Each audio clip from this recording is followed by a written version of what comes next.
It's windy as again, but let's give it a go. Here's what I like and what I don't like about the new Ford Capri. I don't like that they've called it Capri. There's lots of other names they could have chosen. I mean, there's Maverick, for example. This isn't a sports car. It's not a coupe, and it's really just annoyed lots of people from the 70s and 80s who saw the Capri as something of an icon. If the overall shape looks familiar, your eyes aren't deceiving you, this curve really is very similar to the Volkswagen ID.5 on which the car is based. Ford have managed, however, to fit more boot space into this over the ID.5. There's about 23 litres more than in the ID.5. So packaging-wise, it's a bit more clever.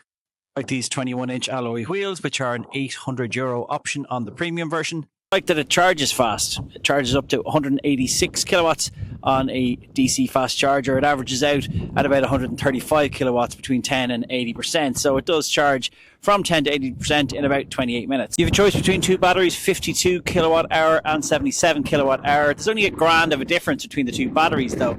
So it makes no sense to go for the lower powered version because the lower powered version is 170 horsepower and you get 286 in the 77 horsepower for just €1,000. For me, the interior of this Capri is actually better than the ID.5 on which it's based. I particularly like this screen in portrait mode and the fact that you can move it up and down like this, which is very clever.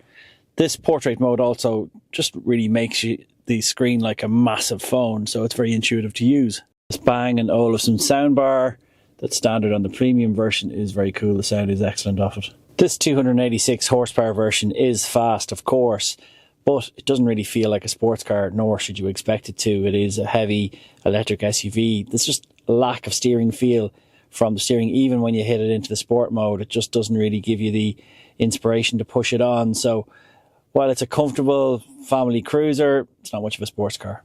The Capri is going to cost you between 45 and 51,000 euro, depending on the battery size and spec you go for. For that, you are getting a pretty decent looking electric SUV. It's not a sports car. It doesn't really drive like a sports car either. But for me, if I was going for something in the Ford range right now, I would go for the Explorer. For me, a much better prospect.